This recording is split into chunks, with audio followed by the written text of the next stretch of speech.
Hello everyone, and welcome to Toy Story on the Sega Mega Drive. I am One Wild Sheep yet again, and this game is a fantastic side-scrolling platformer made by Disney Interactive?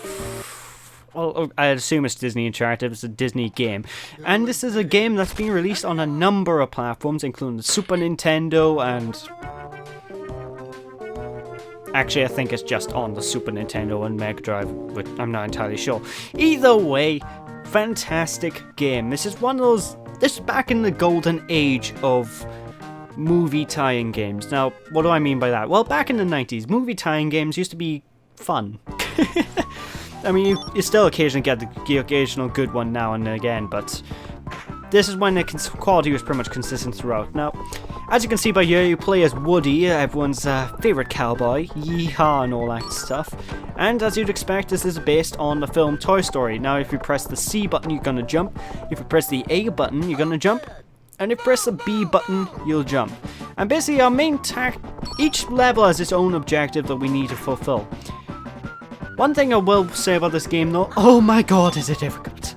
Oh, trust me, if you give a wooden performance in this game, get it? Because you're playing as Woody and he's a toy and there's lots of wooden things around.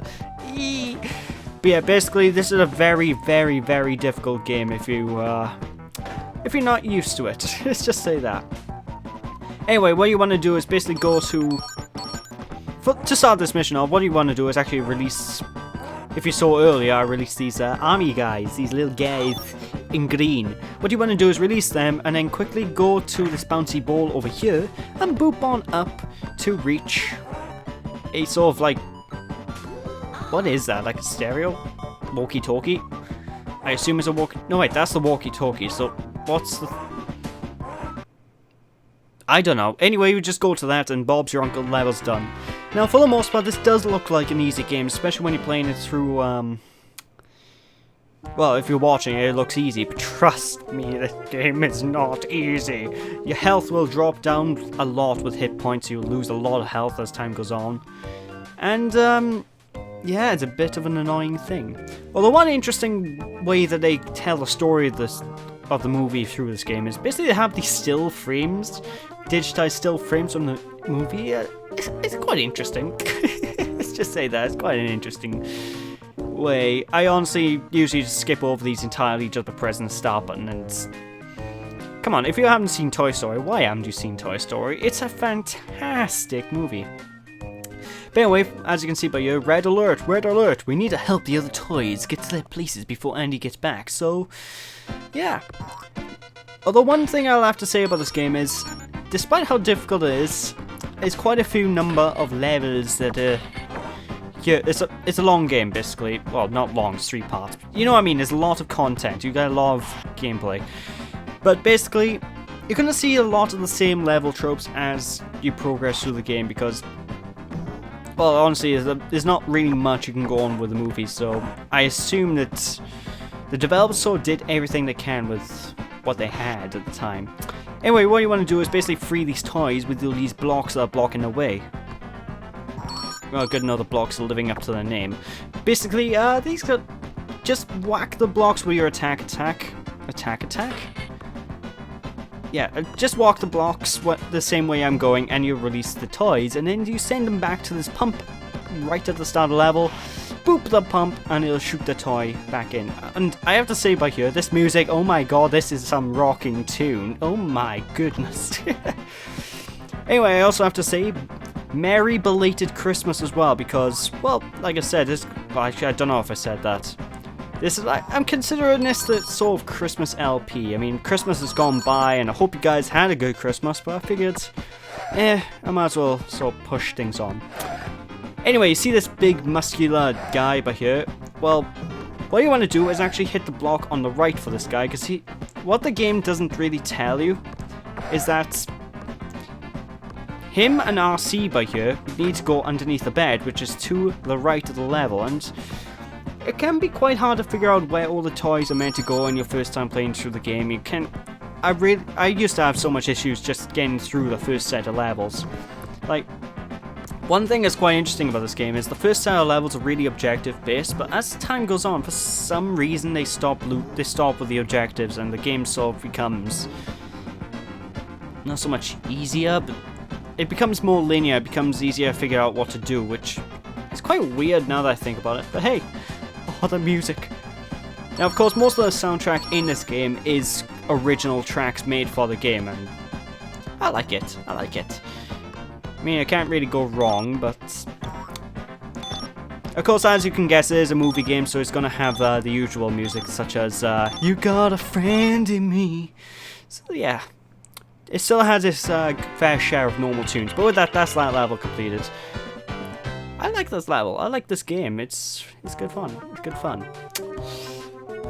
Who did I get under here? I don't know. I was on top of the bed till the end of the level. Continuity.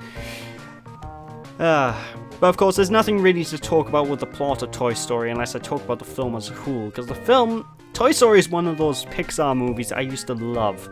And this game, I actually never owned it for a long time. I played it originally when it was out on the Mega Drive years and years ago, but I never owned it until pretty recently. But trust me, years ago, oh my god, this used to kill me.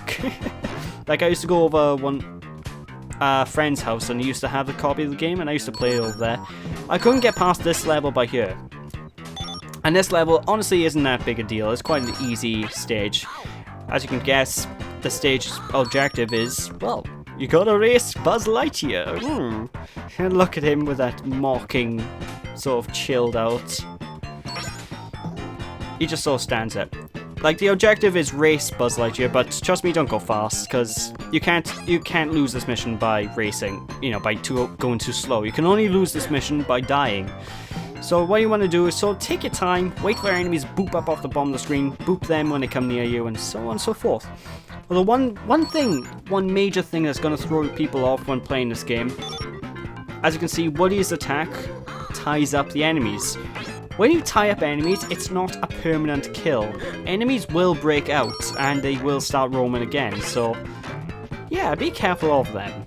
Of course, one interesting tactic that you can use in this game is also, if you push the attack button at the right time, you have some sort of invincibility flames.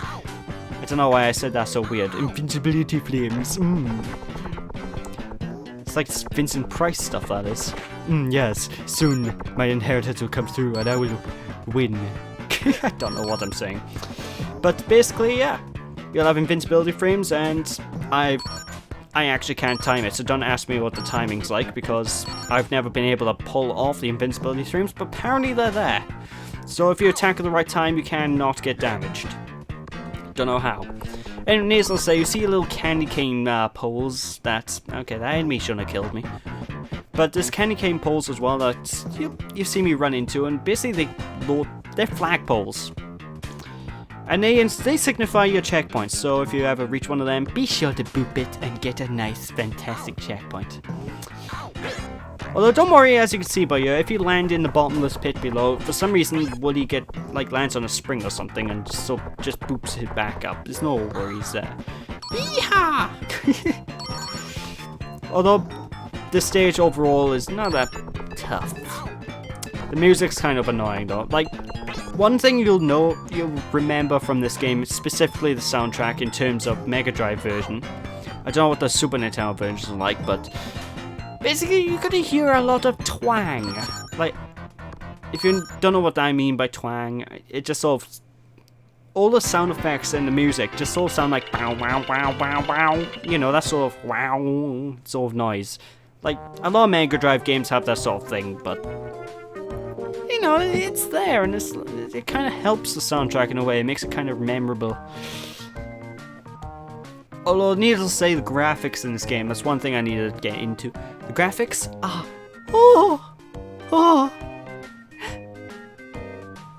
ugly. Now, don't get me wrong, the graphics when this came out, oh my god, the graphics when this game came out, they were amazing, just because... I don't know how exactly they were pulled off. I think they literally got the models, they got 3D models and digitized the models. Kind of like they did with, well, not they, kind of like Rareware did with Donkey Kong Country. And back in the day, this sort of stuff was amazing, but these days, it doesn't age very well. Like, I don't care what anyone says, I can't stand the way Donkey Kong Country looks. And now I'm gonna get hundreds of comments of hate for that comment. But either way, time to take on the first boss fight of the game. Now, Nightmare Buzz by here, as you can see, will teleport from the left to right of the screen, and he will shoot laser beams at you. As you can see, booping him does literally nothing, until he goes and boops on his little arm thingy. Basically, whenever you see his animation go to his arm and you hear this beep noise, that's your cue to whack him, and as you can see by there, one of the Saturns, I don't know why a Saturn, like the planet Saturn is his health bar, but either way, his health bar will go down by one, and honestly, easy boss fight can be quite annoying your first time through. Now, needless to say though, one thing I will have to talk about with this game is the difficulty. Like I said, I might have already mentioned it before, but trust me when I say this game's hard. This game is one of the hardest games I own on the Mega Drive. Second to like... Actually, now that I think about it, nearly all the Disney games on the Mega Drive are exceptionally difficult. The only ones that really aren't are like Donald Duck Quackshot and Castle of Illusion. Either way, it's still a difficult game. Not as hard as, say, the likes of Aladdin or Lion King, which I'm never LPing. I am never LPing the Lion King. I'd love to, because I love that game, but I can't beat that game. If I can't beat that game, I'm not LPing it, so there's that. Although I have to say, the You Got a Friend of Me, the 16-bit rendition, just does sound quite nice. Anyway, time to go to the first level that's so split off from the usual side-scrolling mechanics. Time to go and drive RC. Oh, this reminds me of a game I have on the Mega Drive actually, called Top Gear Rally, and I think it's called, not Top Gear Rally, that's... Top Gear Rally is a game I got on N64.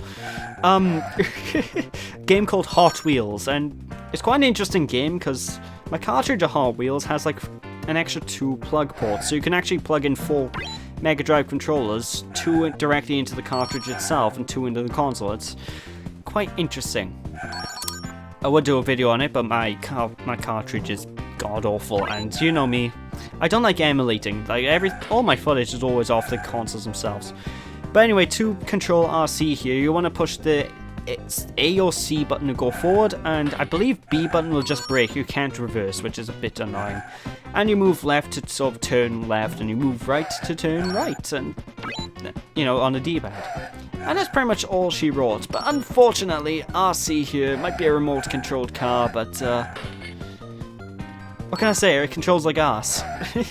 Seriously, you slip and slide. It's like the most loose controls I've ever played on a car. Now, the key to actually going through these levels perfectly fine, though, is simply letting go of the accelerator whenever you're turning corners, because otherwise you're going to boop into the walls, and this sort of mayhem's going to happen. God damn it, I just want to go forward. So yeah, be careful of that. But you'll also notice that on the little steering wheel icon at the bottom of the screen, bottom right of the screen, is going to be a little energy bar. Now this energy bar by here will slowly deplete over time. And that is the primary reason we're beating up Buzz here, because Buzz Lightyear has, for some reason, an endless supply of AA batteries. Basically, boop Buzz. It sounds quite cool, that is boop Buzz. But anyway, hit Buzz until the battery pops out. It'll give you a bit more energy, and when you reach the end of the course by here, just boop Buzz and you'll go end, you know, you'll end the mission. Bob's your uncle. Everything will be sorted, mate. It'll be well done. And that's it for this part, folks. So yeah, Toy Story, amazing game if I do say so myself. So with that, thank you all for watching. Hope you all enjoyed. Don't be sheepish, people. When we return next time, we'll continue with part 2 of the game, where things will get a bit more interesting and a bit more... Hopefully I'll have a bit more to talk about other than rambling nonsense. So yeah, thanks for watching. See you after. Bye!